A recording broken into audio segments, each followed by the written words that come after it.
So, for this week on CyberSchool, we're going to talk about silent panic alert technology. That name came about with the signing of Alyssa's Law down there in Texas, signed by Governor Greg Abbott.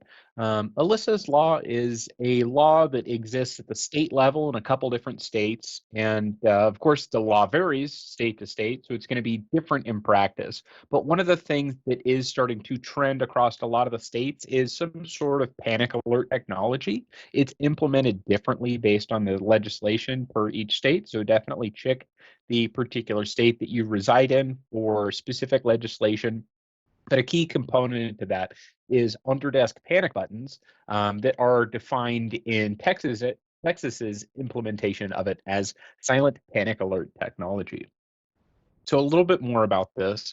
It goes by the abbreviation of SPAT.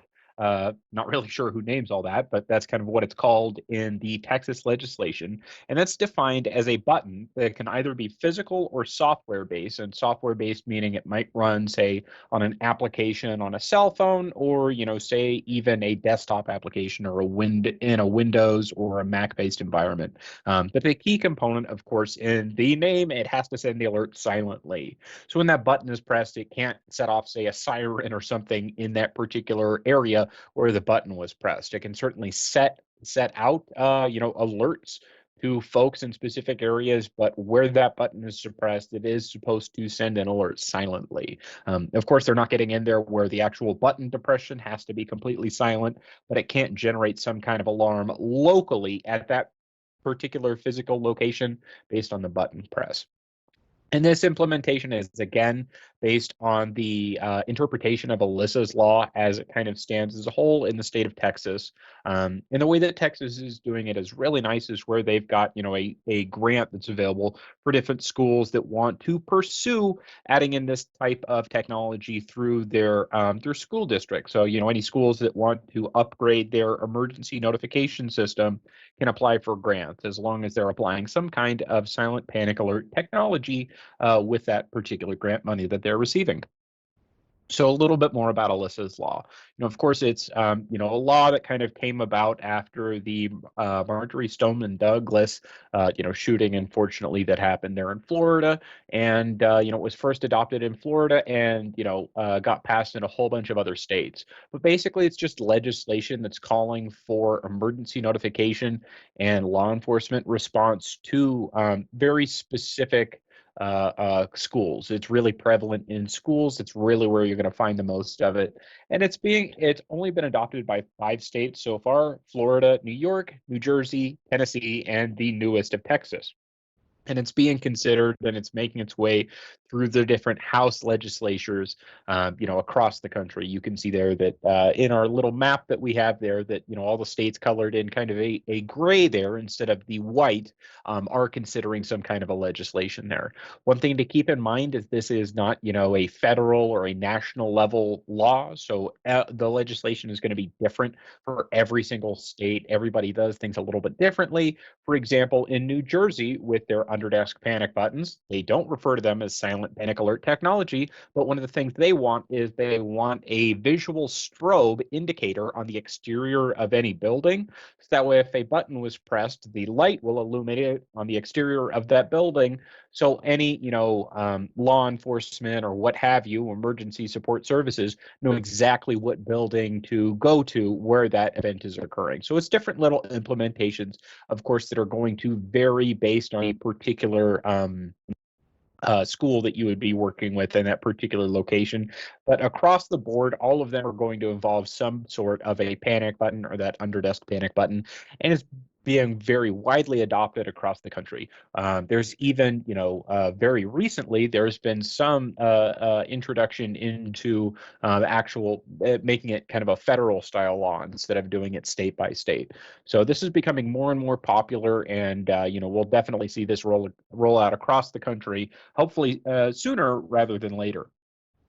So a little bit more about, some implementations that you might encounter depending on the state that you're in.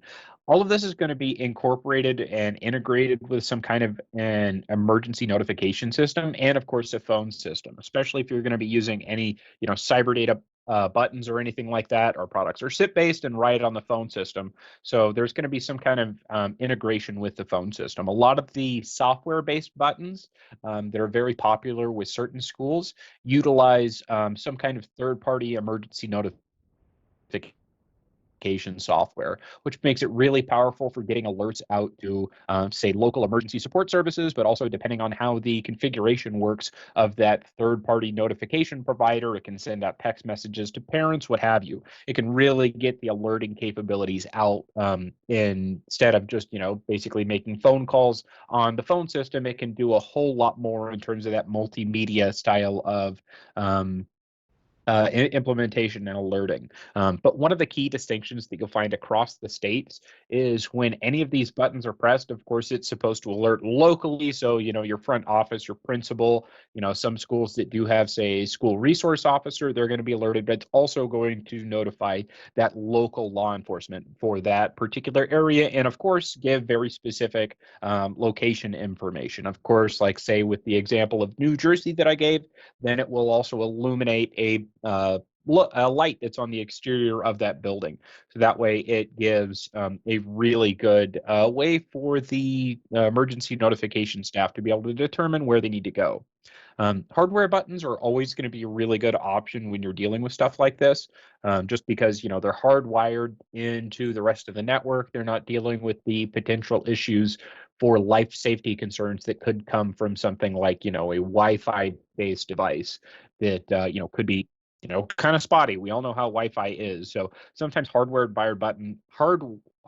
buttons are a little bit more trusted by some folks, just because they're hardwired in and they're a little bit more reliable than Wi-Fi. So when we're dealing with potential options from CyberData, we have two versions that have been implemented in a couple different schools across the country, and that's going to be our call button. We've got two different iterations of the call button, basically an indoor and an outdoor rated unit, part number 011049 for the indoor rated unit, and part number 011491 for the outdoor rated unit. Exact same functionality, just different case that they go into. Of course, our indoor case is a little bit thinner profile, because that's typically mounted underneath the desk, whereas our outdoor unit utilizes the same gang box or the back box that we use for our traditional outdoor intercom. So that way you get that really sturdy construction and is, very applicable to, say, outdoor like blacktop areas where, kids might have recess, or in, say, a parking garage for a different, potentially use case there. But when these buttons are pressed, it's going to make a call to a predetermined number and then play an audio file on repeat. That gives it the capability to, give very specific location information down to the particular classroom. In the event that, an under-desk panic button is pressed in a classroom, it can say, hey, panic button was pressed in Mrs. Jones' classroom, classroom 101 at this particular school. So that way it gives, whatever law enforcement receives the call, a very easy way to get that information. And to get out that alert locally, you can also have the device multicast simultaneously and have that go to, say, a speaker or a set of speakers in a front office to alert everybody there. Of course, that's not mandatory at all, but you can really go and adjust that. But one thing that's definitely very important to keep in mind as you're setting this kind of stuff up is you really want to have that audio file that's preloaded into the device to give that very location-specific information. The more information, the better. And when that button is pressed, it just plays that audio file on repeat. So whenever whoever receives the call will, easily get that information. And another way that you can kind of supplement that, of course, with the audio file is just with the caller ID information. So depending on the phone system, a lot of that internal caller information can be passed externally to whoever is receiving the call. So that way I can give very verbose information even before somebody answers the call to where exactly that issue is particularly going on. So to summarize everything, when we're dealing with silent panic alert technology, this is really kind of a terminology that's used specifically with Alyssa's law, and it's really becoming popular across the country. It's becoming widely adopted by a lot of different areas, and it's going to be becoming more adopted in the near future as just a lot of different states work on passing their particular legislation out there. There's a lot of different options that are out there in the industry. Of course, our hardware-based buttons, as well as very popular software-based buttons. They can run on different applications, or even on a program on your regular desktop computer. But you can really marry the full capabilities of both a hardware-based button for reliability and just ease of use, because it's a nice little physical device. You get a little physical button to press, and the real capability, flexibility, and mobility of a software-based unit. And combining those two really does make an ideal solution for, any Alyssa's Law implementation and just silent panic alert technology in general.